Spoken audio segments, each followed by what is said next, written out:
First John chapter 1, verse 1 to 4.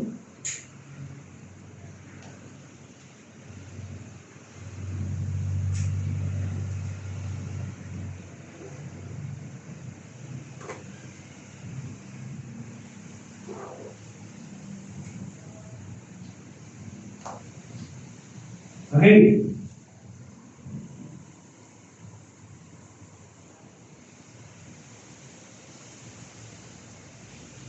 Let us read 1 John chapter 1, verse 1 to 4. All together, ready, read. That which was from the beginning, which we have heard, which we have seen with our eyes, which we have looked upon, and our hands have handled the word of life. For the life was manifested, and we have seen it, and bear witness, and show unto you that eternal life, that which the Father and was manifested unto us, that which we have seen and heard declare we unto you, that ye also may have fellowship with us. And truly our fellowship is with the Father, and with His Son, Jesus Christ. And these things write we unto you, that your joy may be full. That your joy may be full. Now, ang First John, mapapansin natin dito, has been called the sanctum or sanctorum. Ano ibig sabihin ito? In English word, sanctification. Sanctification. It has been called sanctification of books in the New Testament. The process of us going to the sanctification process, sa ating Christian life. It takes a child of God into fellowship of the Father's Son. Kaya dito sa Paul's epistle, sa mga Pauline epistles naman, and all the other epistles are church epistles. Pero ang 1 John, this is an epistle for the family. Para sa pamilya to. It's for the family. It may prove more important to the individual believers than all the church epistles. Kaya nga napaka-importante ng 1 John. Yan. Actually, one of the deepest book that I have studied is 1 John. Napaka-rich ng 1 John. Pero mapapansin nyo, ito lang ang libro na walang greeting. Napansin nyo, wala siyang greeting. I, the servant of John, wala siyang gano'n. Dinerection agad. That which was from the beginning, which we have heard, which we have seen with our eyes, which we have looked upon, and our hands have handled the word of life. It is only 1 John. Among the epistle ay walang greeting.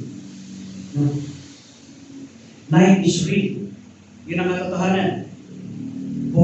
Ang katotohanan is, ang buhay natin ay katotohanan. It is a battleground. Every day sa ating buhay is a battleground, not a playground. Hindi ito laro. But it is a battleground of what the reality of life is. Kaya nang ginamit niya Apostle John, yung title ng Panginoon na Word of Life. The Word of God, the Word of Life. Si John na nang gumagamit doon, Word of God, Word of Life. Bakit Word of Life? Dahil wala nang ibang magbibigay sa atin ng buhay na maayos kung hindi ang salita ng Panginoon. Hindi magiging maayos, Hindi magiging maayos ang ating buhay kung, kung wala tayo sa Panginoon. At kung mali ang ating pagkakaunawa kung sino si Jesus sa ating buhay.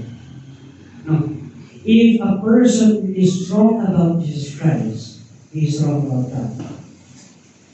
Kaya inatak ni John, that which was from the beginning, which we have heard, which we have seen with our eyes, which we have looked upon, and our hands have handled the word of life.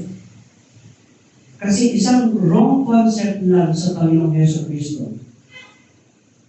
One wrong concept would make God wrong.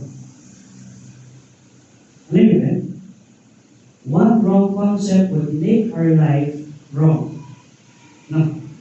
Isang concept lang sa buhay natin, ang perspective natin sa Panginoon ay mali. Magiging mali ang ating buhay. That's the reason why that's the reason why our life is a battleground. Dahil kailangan natin palitan ang ating perspective kung sino talaga ang Panginoon. Who God is sa ating buhay. If he is wrong about God, he is wrong about everything else. Kung ang isang mananampalataya ay mali ang concept niya sa Panginoon, he would be wrong with God. He would be wrong with God. Now, kaya na makikita natin na ay wow, ang first step pala is it's really a family episode. And I will encourage you, kasi na-upload naman yung video sa YouTube, that you would make this a devotion in your family. 1 John. Life is real, it is a battleground, not a playground. If a person is wrong about Christ, yung concept niya, if a person's concept is wrong about Christ, he's wrong about God. He's wrong about God. If he is wrong about God, then he is wrong about everything else. Alam natin na napakabuti ng Panginoon, but in 1 John 8:11, he is also just. Alam natin ang Panginoon ay understanding, but in 1 John, he also states that if we live in darkness, we have no fellowship with him. Fellowship ang tawag. Hindi yung relationship, it's fellowship. Magkaiba yung relationship sa fellowship. Now, tingnan niyo ito.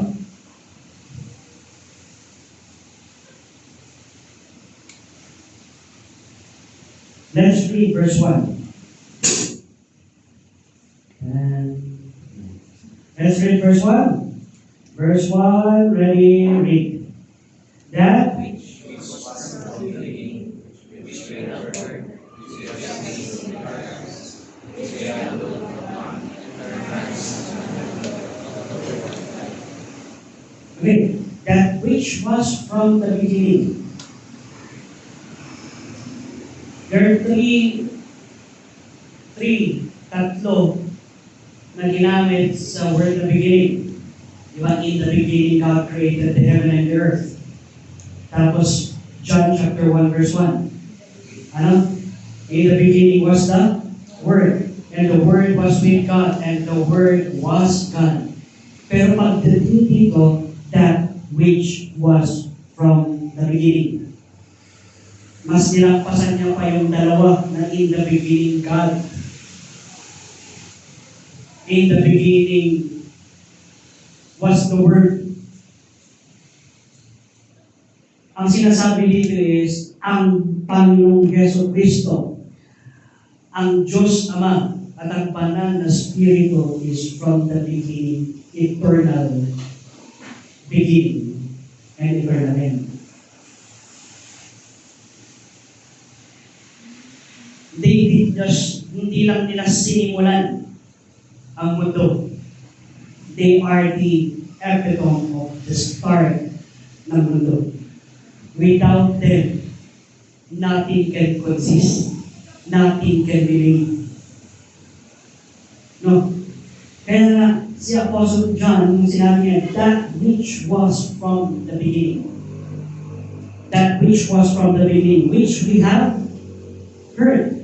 Napakinggan natin, nakita natin with our eyes, and have looked upon, and our hands have handled who? The Word of Life. Who's the Word of Life? Jesus Christ. Now, kaya that which was from the beginning John wrote is not the beginning of this world, nor it is the beginning of creation. No. It is the beginning of Genesis 1 and John chapter 1. The beginning, there was before, there was anything else. Bago pa nagkaroon ng heaven and earth, meron ng Panginoon. When all there existed was God. Walang ibang nag-exist kung hindi ang Panginoon. No? Kaya when we will study in Genesis chapter 1, in the beginning was the Word, and the Word was God. Genesis chapter 1 verse 1. In the beginning, God created the heaven and earth, and the earth was without form. Makikita natin doon na meron ng existing. And the earth was without form. Ano? So meron ng existing. Ang diferensya lang is the earth was without form. Wala siyang itsura. And darkness was upon the face of the deep. And the Spirit of God moved upon the face of the water. How can God move without space? Can you move without space? Diba? Kaya in the beginning, may space na yun. In Genesis chapter 1. Pero ang sinasabi ng Apostle John is before the earth was formless, before there was anything that was made, God is already there. Can you imagine that? An empty space with God there. Empty. Wala pang word na space. Meron ng Panginoon. Wala pang word na space, ha? Nandun na ang Panginoon. Yun yung sinasabi dyan. Now, how can we apply that to our Christian life? We're making space in our life. And that space could what? Could be an avenue sa buhay natin na pumasok sa sarili sa ating buhay.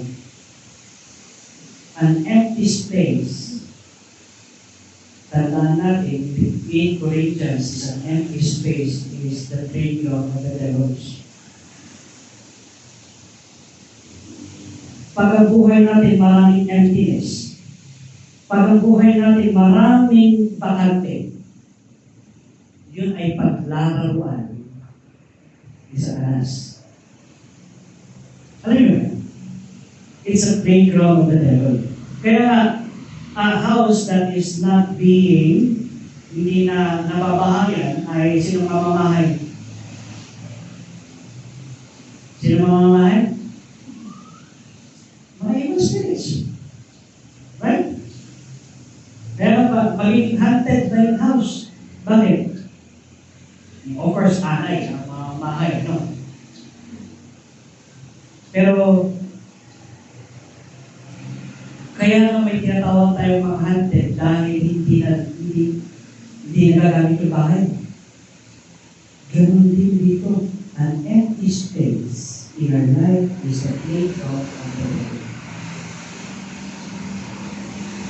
That's why, kaya sinasabi ng Panginoon, you saturate, you meditate upon the Scripture.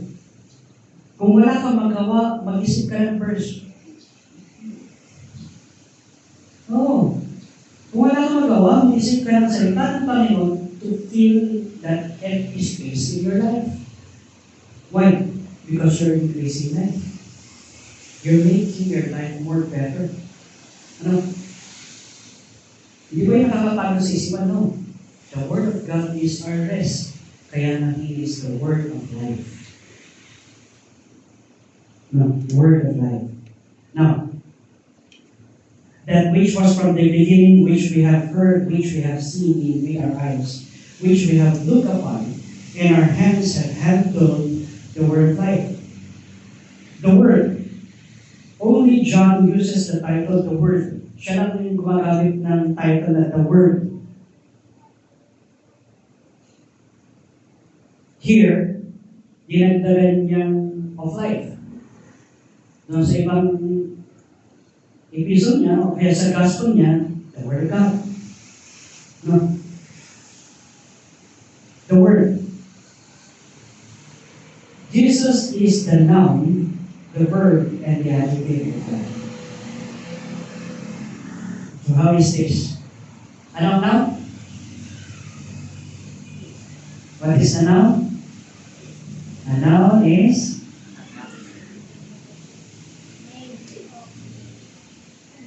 name of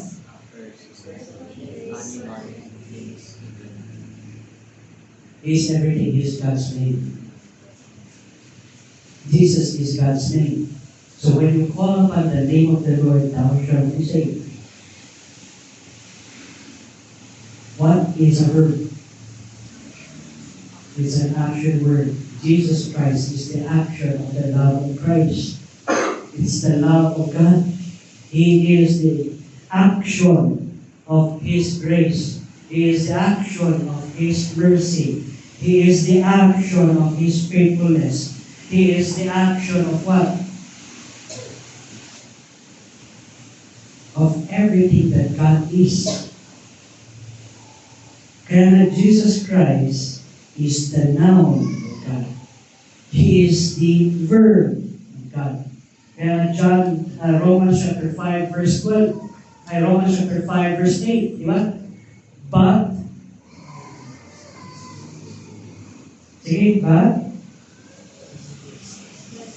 God commended His love in that while we were yet, Christ died for us.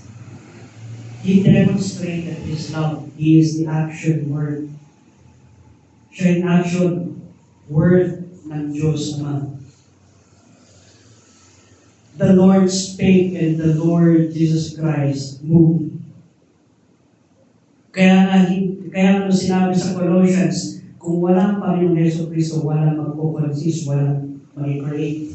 Because Jesus Christ is the action word. Not only that He is the action word, but He is the adjective. Ano yung adjective? Words that express. Kung ano si Jesus Christ, that describes God.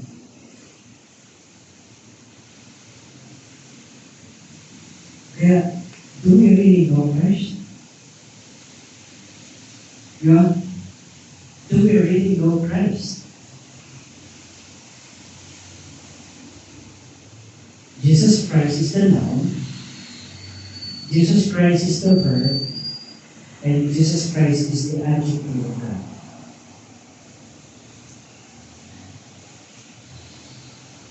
When we look at Jesus, we will see yung love ng Panginoon, yung holiness ng Panginoon.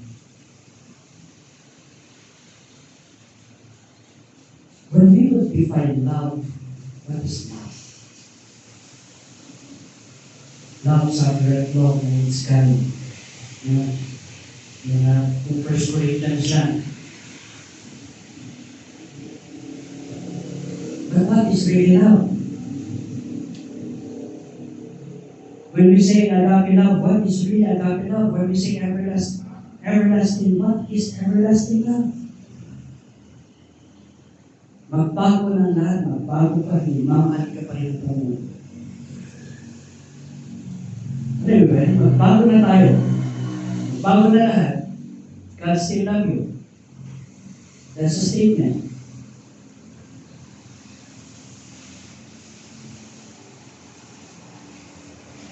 Nagkaroon ka man ng good sweet sa buhay mo, still, love ka ng Panginoon. No. napapansin mo yun sa iyong buhay everyday.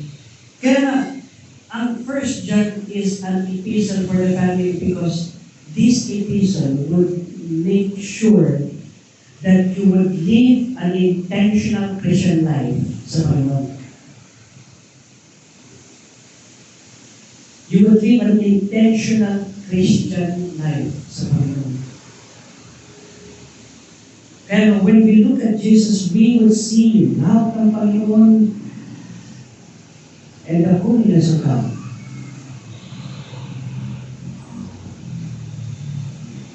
And pagdating sa verse 2, I read, verse 2, ready, read.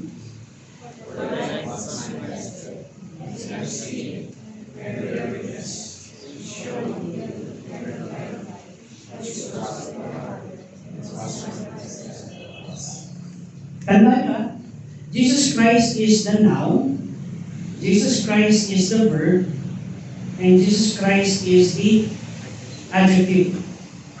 Now, pagdating dito sa verse 2, makikita natin yung adjective. Makikita natin yung verb. At makikita natin yung noun. How? For the life. Who's the life? The life. Who's the life? Jesus Christ was manifested that we have seen. We bear witness and show unto you that eternal life which was with the Father and was manifested unto who? Nagpakita sa atin. No. The life appeared refers to the manifestation of eternal life in Christ. He appeared. Nagpakita siya, which we have seen it and testified to it. The apostle witnessed Jesus' life and are bearing witness to it. Kaya ang ginawa ng mga apostle, they proclaim eternal life. Every part of their being proclaims that God is eternal, that God is true, that Jesus Christ is the noun, the verb, and the adjective of God. They pronounce, they declare that without Jesus Christ, we cannot have eternal life. What is eternal life?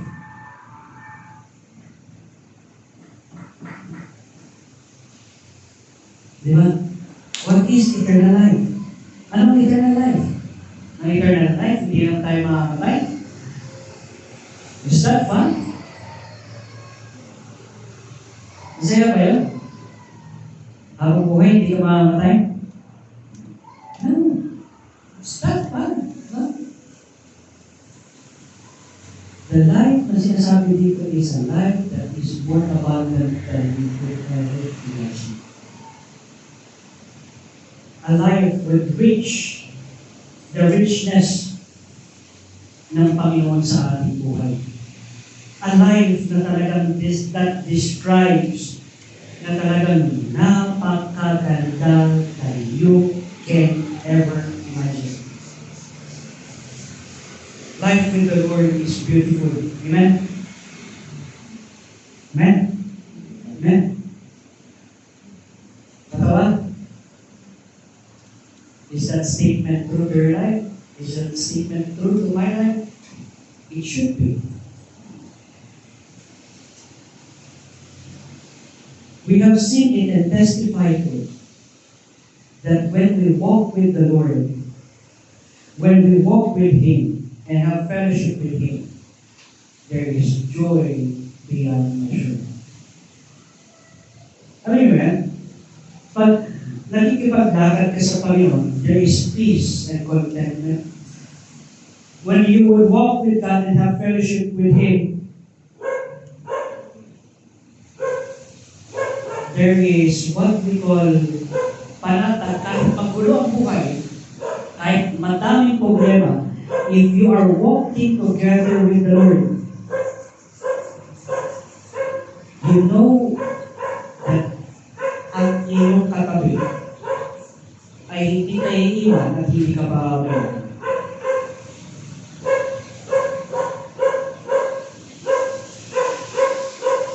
if mo. Pero minsan ang nangyayari, nauuna tayo. So, nauuna tayo at nilalampasan natin ang Panginoon. Mali eh. Dapat mas nauuna ang Panginoon dahil siya yung guide. Tama? Kaya nga sinabing trust in the Lord in Proverbs chapter 3, verse 5 and 6. Trust in the Lord with all your heart and with all your and lean not unto thy own understanding in all thy ways. Acknowledge Him and He will. Sino magdadirect ng path? Yun ang una? O yun ang huli? Yun ang una. He will direct your path. Kaya nga, when etong mga Jewish, when they had nothing to go, na nandun yung mga Egyptian to kill them, what did God do? He opened up the Red Sea. He made a path. No. Gumawa siya ng path. Anong path yun? Path on crossing the Red Sea. How? He divided the Red Sea. It is not Moses that divided the Red Sea, it is the Lord that divides the Red Sea. Kaya sinabi ni Moses, see the salvation of the Lord. Diba? Tingnan nyo kung paano tayo ligtas sa Panginoon. And then,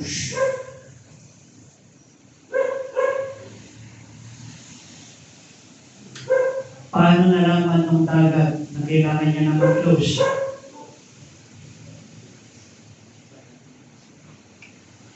When the last person, the last Israelite had already crossed the Red Sea. Ngayon, when the last Israelite had already crossed the Red Sea, then what? It's closed.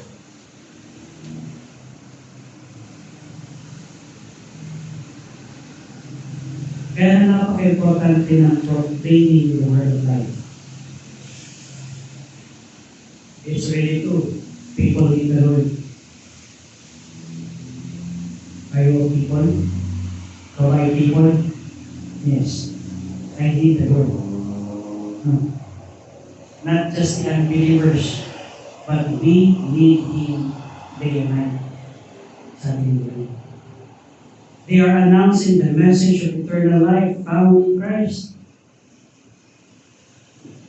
which was with the Father and has appeared to us, signifying that Jesus Christ, who was God, came to the world. Came to the world.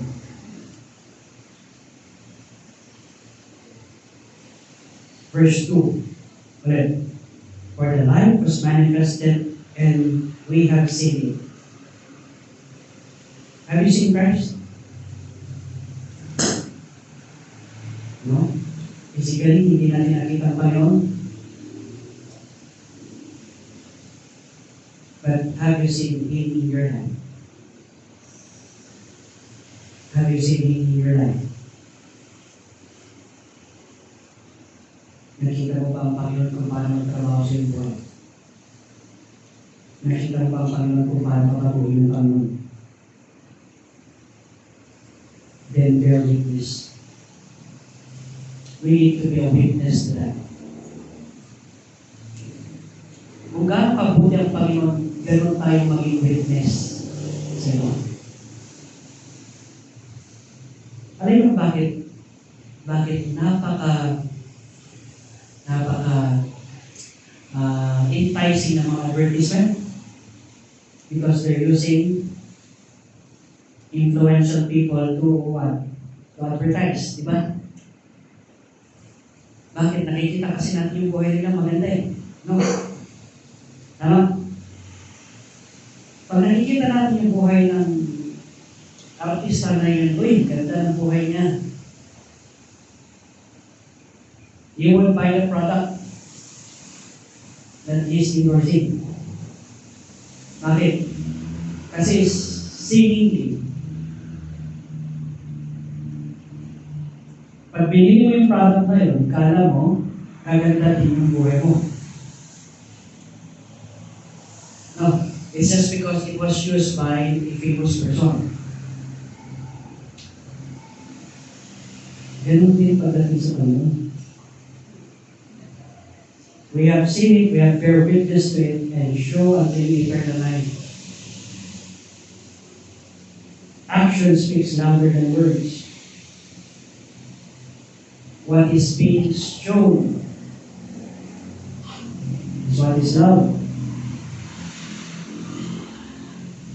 The Christ of reality is also the real experientiality. Kailangan natin na-experience yung Panginoon sa ating buhay mismo. Tayo. Ako. Every day sa aking buhay, kailangan kong ma-experience ang Panginoon sa aking buhay. How? Pagpunta mo sa school, na-experience mong protection ng Panginoon. Thank you, Lord. Yung walang na ganito na panahon, imbis na sipunin ka, natin ka, binigyan ka ng Panginoon na ng lakas. Diba?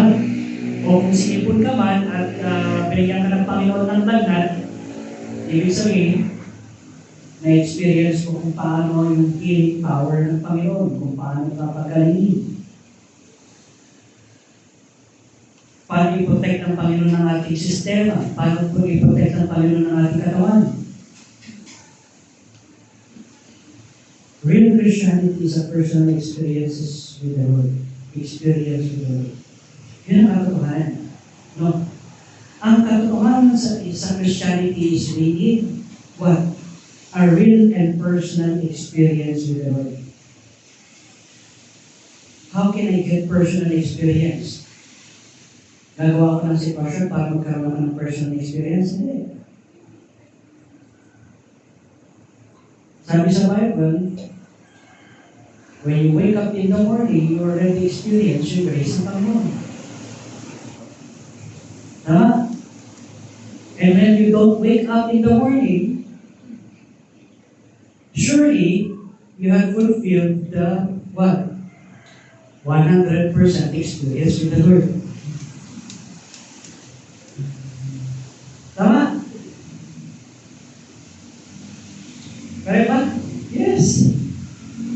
Kaya each day, na tayo bumabangon at nakikita natin ang araw, kaya hindi natin nakita ang araw dahil ulan. Ang nakita natin ulan, no? It's still a blessing. Meron yung kanta, what if the blessing comes to raindrops, diba? What if the healing comes to tears? Paano kung ang blessing ulan? Will you appreciate it? Yes, of course. Napakadami nun. Tama?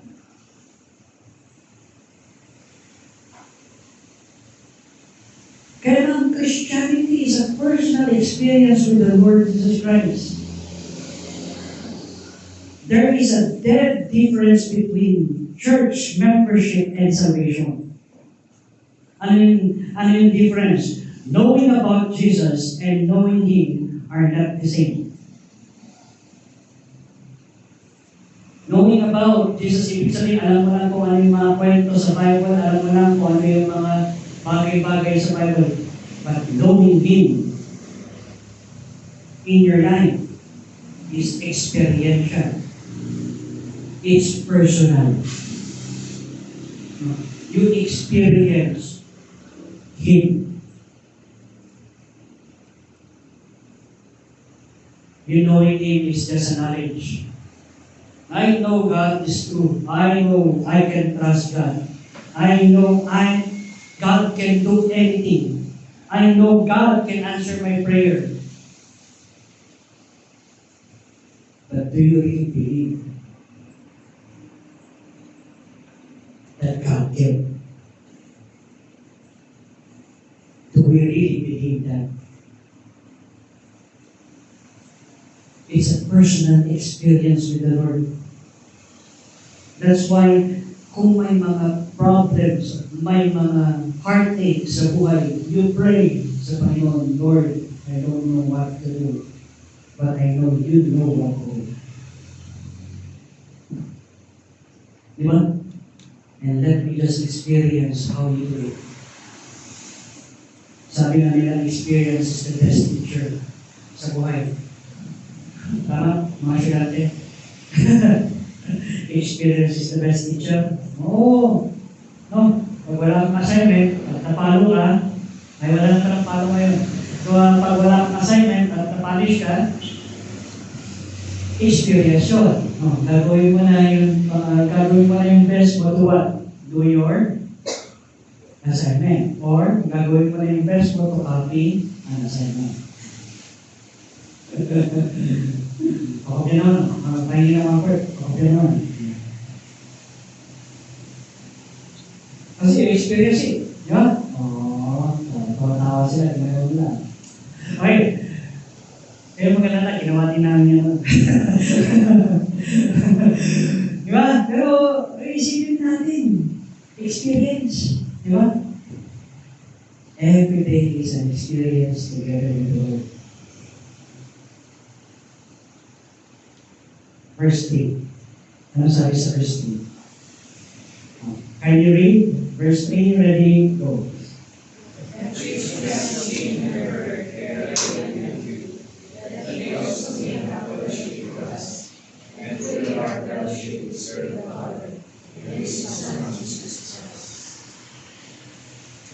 That which we have seen and heard, declare unto you, that you also may have fellowship with us. If he's speaking about family, kung si Apostle John ay ang kinakausap niya rito is mga kapamilya, ibig sabihin yung mga kapamilya is mga kapatid niya sa Panginoon. Bakit sinabi niya dito that he also may have fellowship? The relationship is already there. But there's a difference between relationship and fellowship.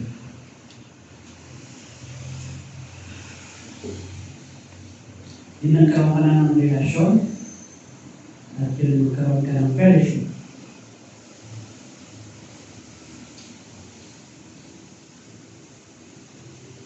Relationship is when someone acknowledges you as his brother or his sister in Christ. Relationship is when you acknowledge the Lord as your Savior. Relationship is when you acknowledge that God is your God. But there's a big difference between fellowship and relationship. Amen. Kaya nga doon pala sa word na fellowship.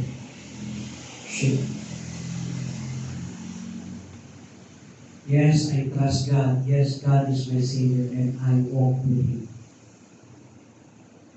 I fellowship with Him. Not just to maintain the relationship, but to be with Him. With Him. No. Kaya there's a song dun sa old song. Without Him, life could be nothing. Without Him, life could. And without Him, life could be worthless. But with Jesus, thank God I'm saved. With Jesus. It's with Him. Kaya na dun sa beginning pa lang, and Adam walked with God. He did not just have a relationship with God. He walked with God. Adam walked with God.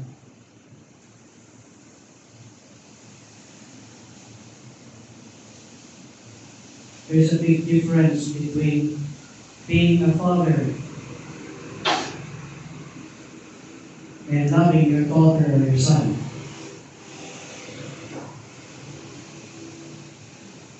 Ay, magkita tayo ako sa'yo. Sige, magkita tayo. Hello, Papa.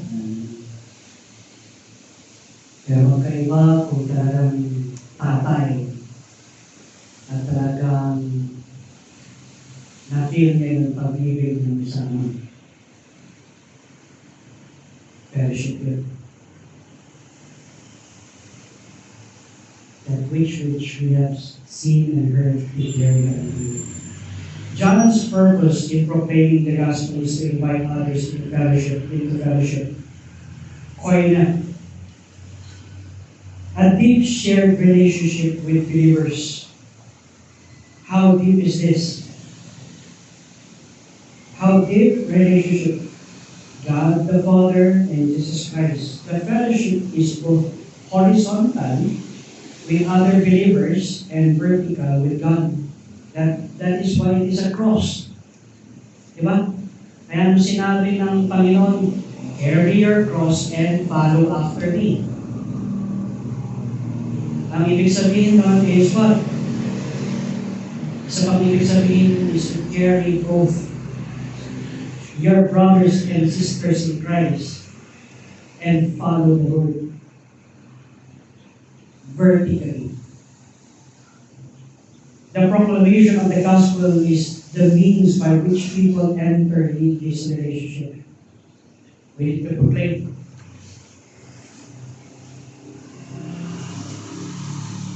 Kaya nga, ang fellowship is a deep relationship with God. It's a deep relationship, shared.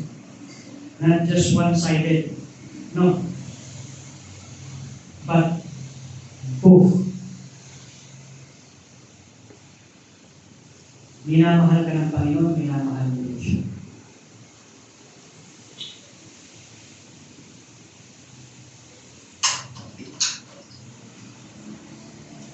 Kaya nga in verse 3, makikita natin dito, that which we have seen, heard, and declared unto you, that we also may have fellowship with us, and truly our fellowship is with the Father and with His Son, Jesus Christ.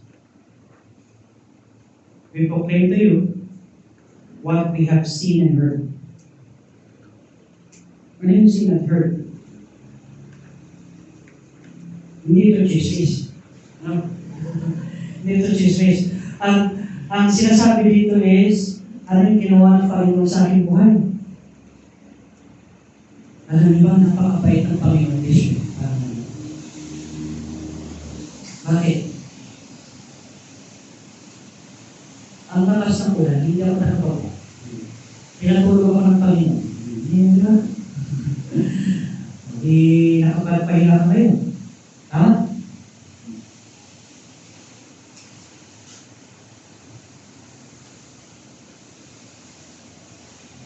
Graduation ng SNO, mama. Kita kayo sa mga, kita kayo post yan. Graduation ng SNO, kumapa ka doon sa hagdan nila, parang river. Pero in those experiences, we can still see God. It's not life and death. It is how God achieved that achievement of yours at when. You know, walang matalino classmate na binigay sa Panginoon. Nakabas mo. Walang matalino classmate. So, di ba? Kung walang classmate na ang sabi niya, may sabi tayo, magagawa mo kayo ngayon. Do you see how God works? Di ba? Kahit sa panahon natin ngayon, di ba? Umuulan. Parang nakakatamad lumawas, nakakatamad mong trabaho. Pero kung ikaw ay gardenero,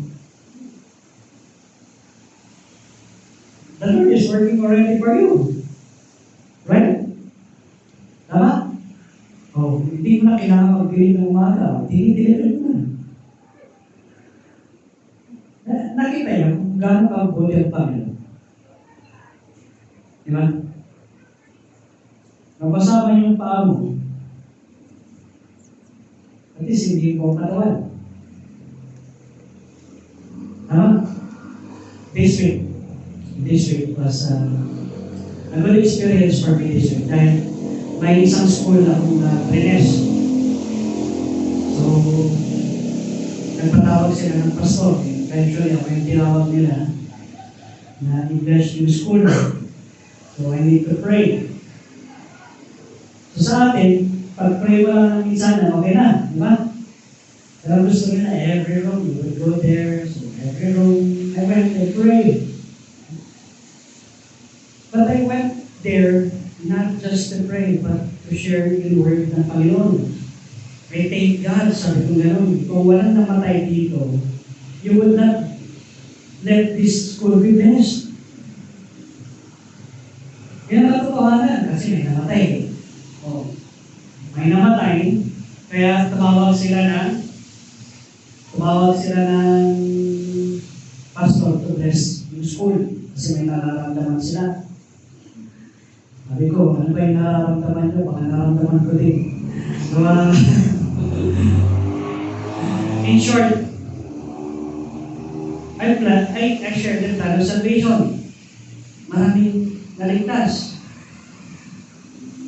At marami din Kristyano pala doon sa loob. So, is that God's plan? Yes. That is the way of God to na makilala nila ang Panginoon as a personal Savior. Tama? May share sa kanilang salita ng Panginoon. And they have received. I'm praying for another encounter with them para magkaroon ng Bible study. Sana may maramdaman ulit sila para tawagin nila ulit. Pero alam niyo nangyari lang.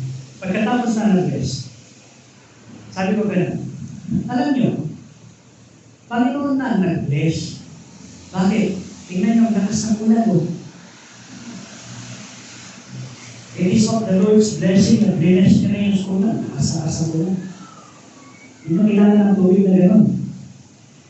Ang kailangan niyo yung ulan. Ay bibigay ng Panginoon to bless.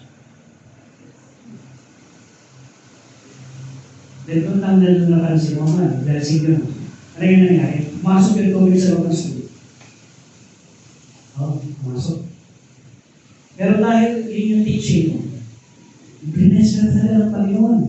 Pero hindi niya naman pinahamba. Pero pumasok pa yung tubig para mahugasan yung mga floor. And then, that's the blessing. How can you turn that situation, that anticipation into what God wants? This is what God wants. This is how God lives. This is how God will do in your life if you believe and accept Him as your personal Lord. God can cleanse anything.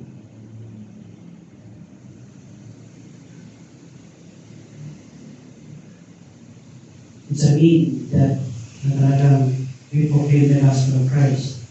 Kaya pagdating sa verse 4, ano ang purpose ng Panginoon? Verse 4,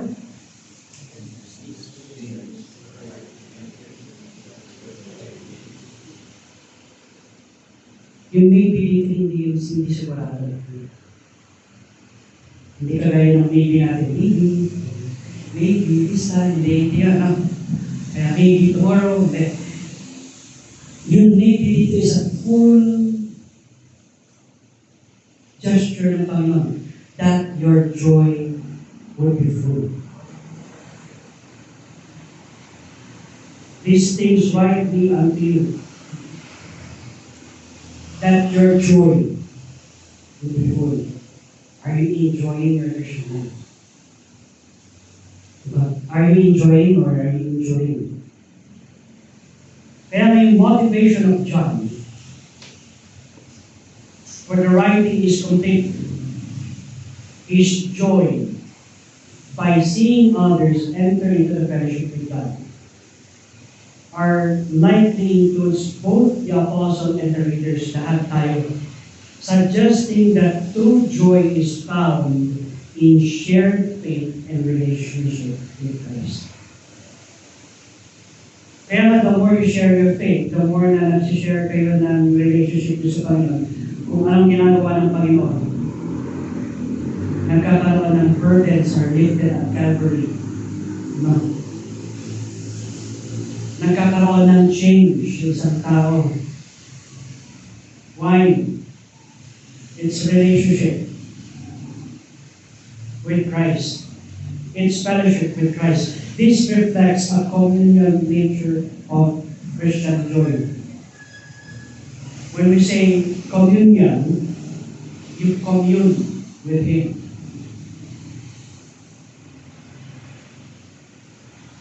You be one with Him. One with the Lord. There is a big problem when we are not seeing this in our life.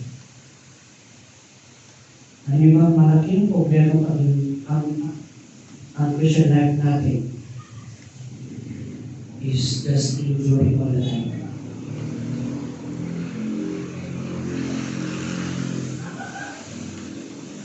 You know what's the reason?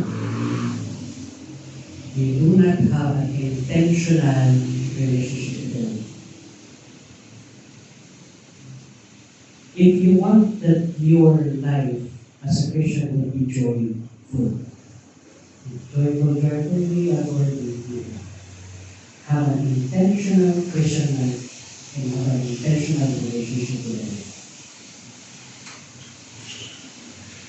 Gawin mo intentional.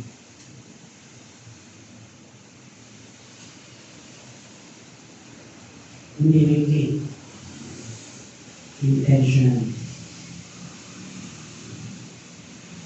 Intended mong gawin.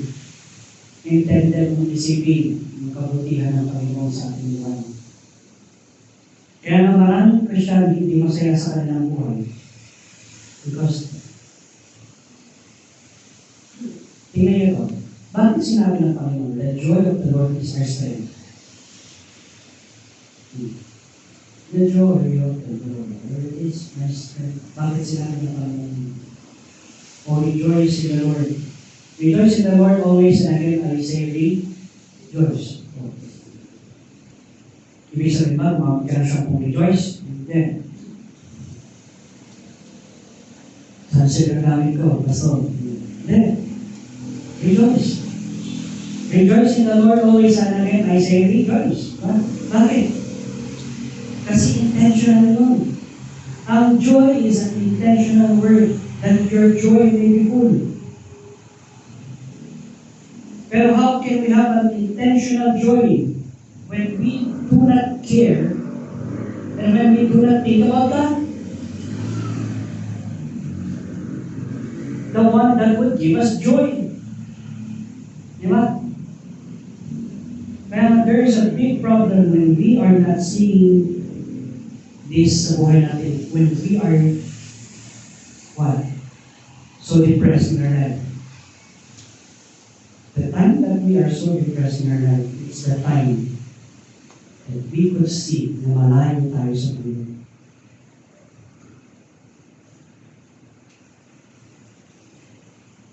You can say that I am near sa Panginoon, yet you're so far. You can pray meaningful prayers in your life and yet go so far. Why? Because what we want sa buhay natin is God to answer our prayers, not the other way around. It's supposed to be God should be the answer to our prayers, not God to answer our prayers, but God should be the answer to our prayers.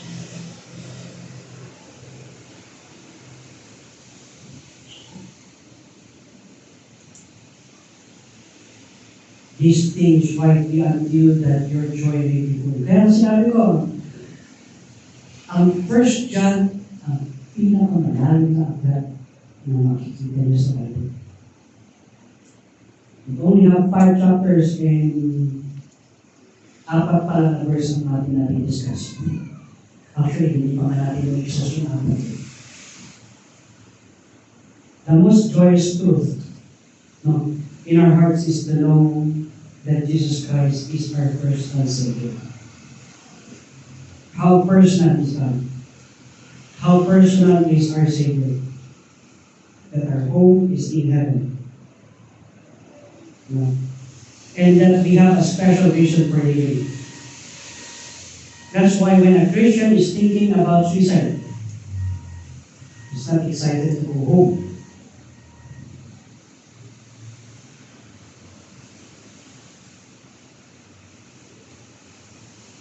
To be with the Lord, no. That Christian that scenario doesn't excite him. Kasi when you will go home, ang gusto mo pa rin sabihin sa iyo ng Panginoon, well done, Lord, and faithful servant.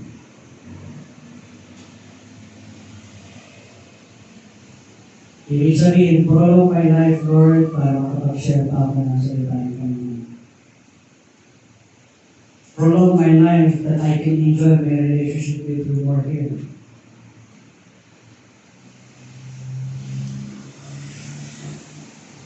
God can say, well done, when we enjoy our Christian life here and get us home.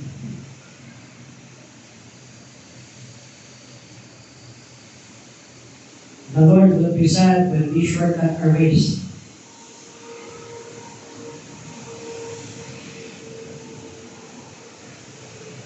Imagine, save naman ako, save by grace. 2. So, ginawa mo ng access ang Panginoon. Ginawa lang natin access ang Panginoon para pumunta sa langit.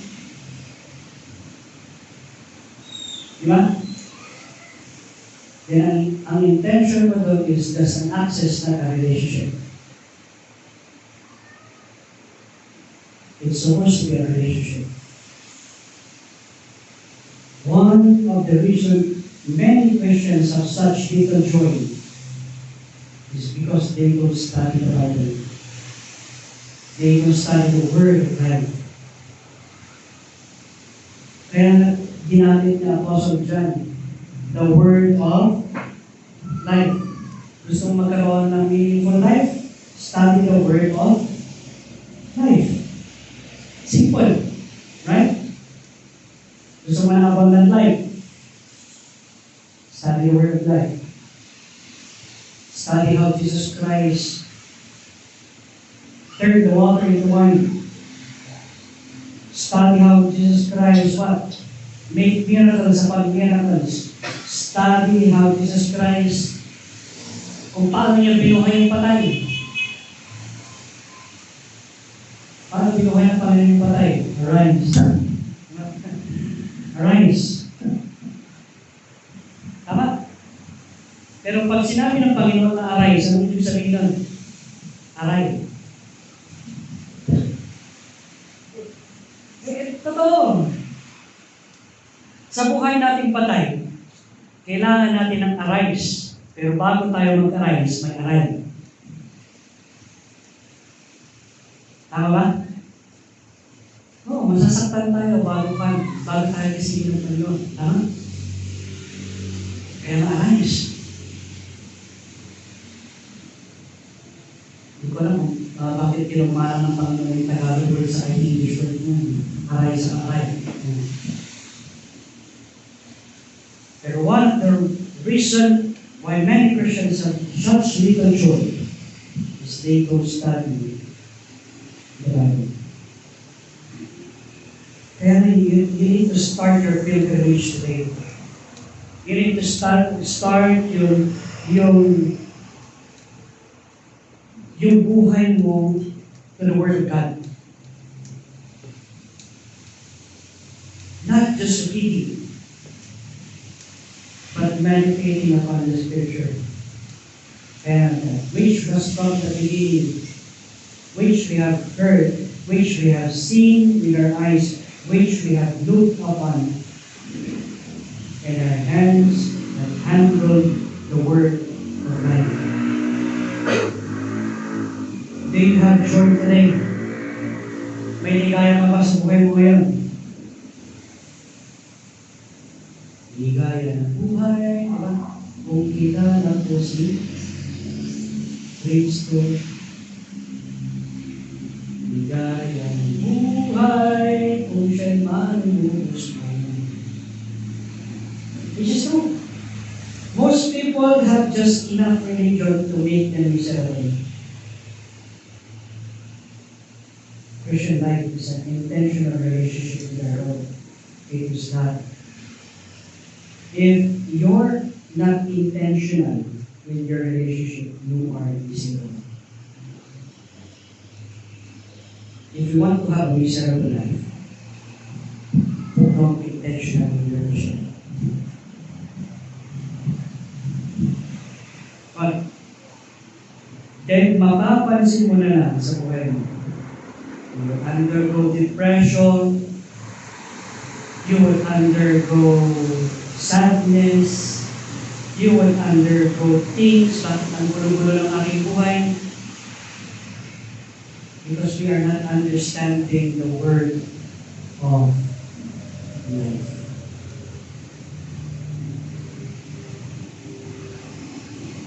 John chapter 6 verse 14, ano sabi doon? Jesus said, I am the way, the truth, and the life.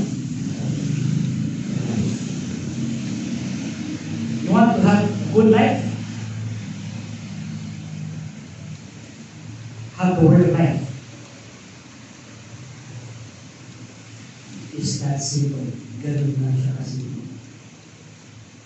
Have the word life in your life.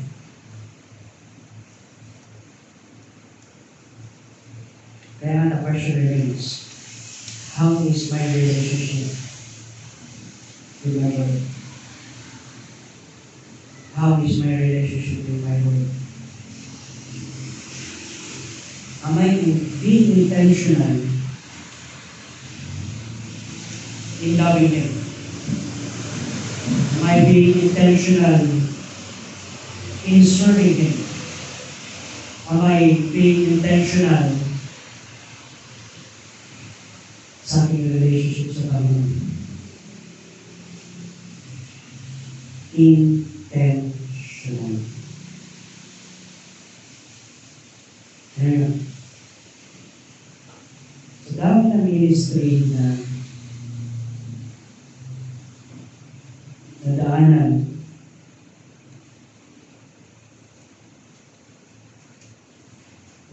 ko, sa dami ng mga Kristiyano na nakita ko, may isang question lang ako. Bakit kaya? Bakit kaya nagiging cycle na lang ng Christian life ng mga nananampalataya?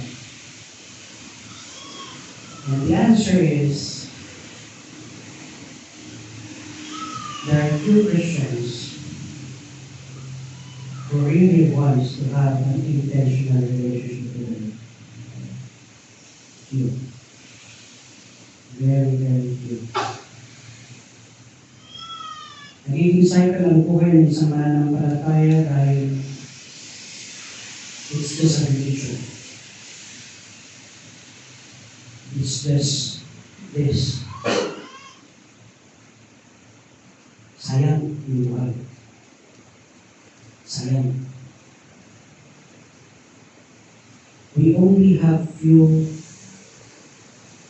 years left. We only have few days even. A few months. Sa ating buhay, hindi natin alam kung kailan tayo buhay na Panginoon. But if we will not begin to be intentional sa ating relationship sa Panginoon, our life will just be a cycle of miserable things. And our life will just be a cycle of much complaint. Seeing the blessing of Panginoon in our life. We need to have an intentional relationship with Him.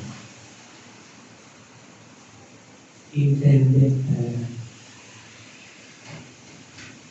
Kahapon I was praying, and right at that moment, God answered the prayer. The prayer is, Lord, I pray na ma-invite namin itong mga Muslim dito sa youth fellowship ko mamaya. So may isang contact person na kami for that. Kasi nakatira doon sa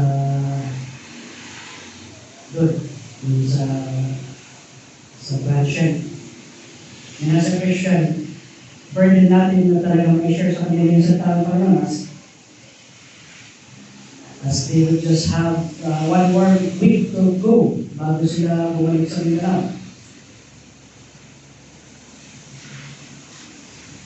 So we pray, Lord, sana malapit sila bukas. And gamitin mo itong contact na ito.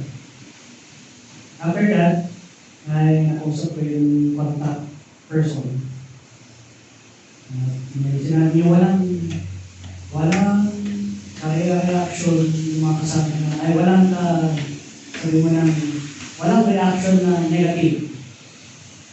Sinabi na pupunta kami. That's good. Diba?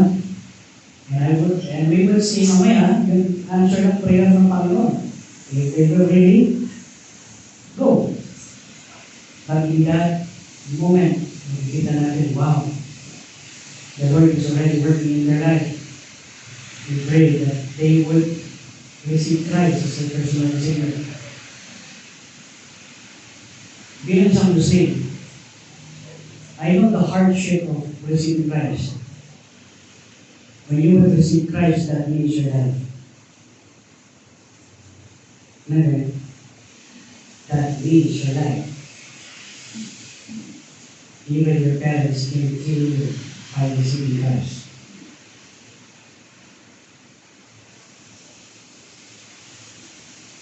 So how intentional can you get?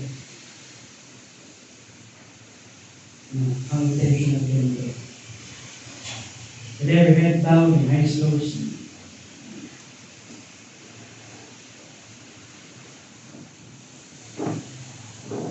The question still remains, how is my relationship with the Lord?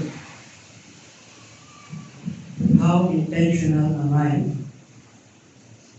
with my relationship with the Lord?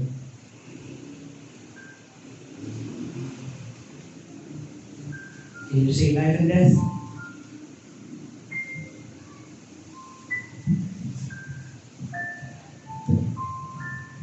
Can you say that when things are good, and my relationship is good with the Lord? What if things go bad? What if things go as hindi na sa plano mo?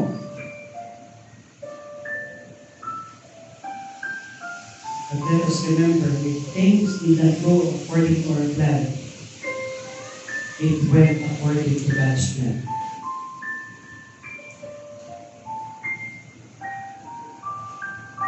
How is my relationship with my Lord? It's a question that we need to ask daily sa ating buhay. How is my relationship with my Lord?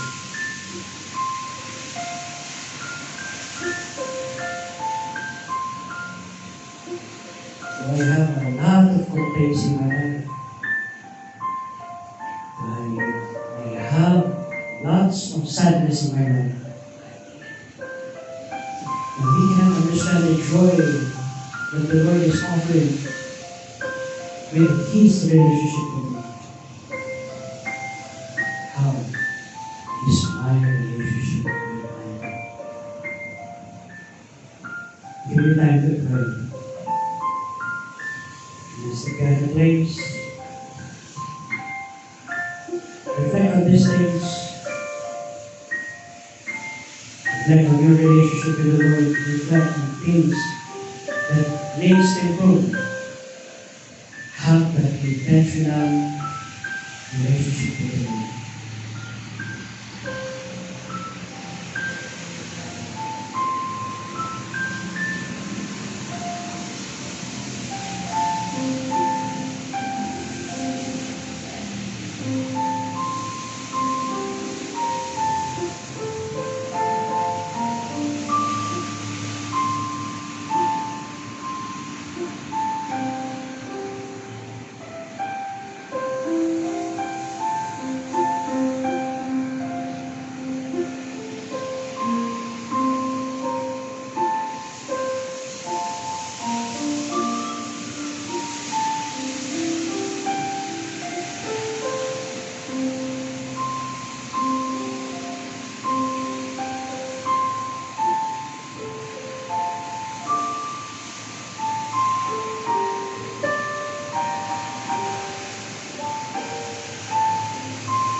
Father God in heaven, thank you, Father God, for giving us this day.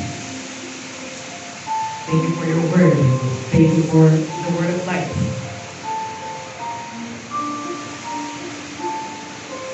Thank you, Lord God, that you are a God that can change us. You are the God that knows us, Lord. We do pray, Father God, that our life will be yours to control. Our life will be more meaningful when we walk with you closely. Son, we do pray. Teach us to walk with you. Teach us, Lord, how to love you more. Teach us, Lord, how to be intentional with our relationship with you.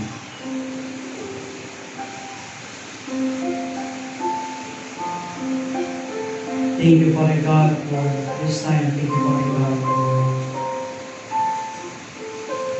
the much blessing that you have given. You all be the glory, honor, and praise in Christ's precious name we pray. Amen. Amen.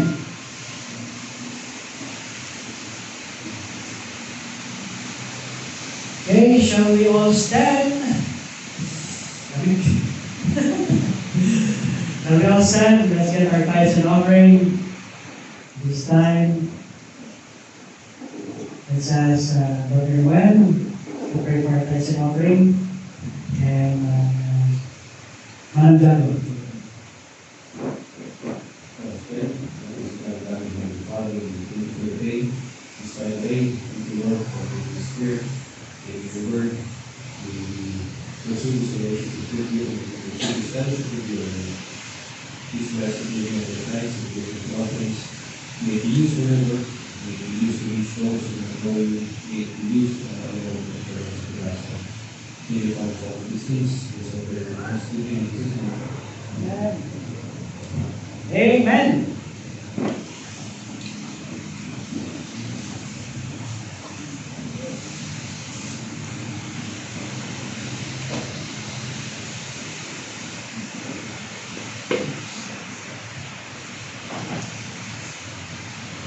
Pag-pray pala natin, no?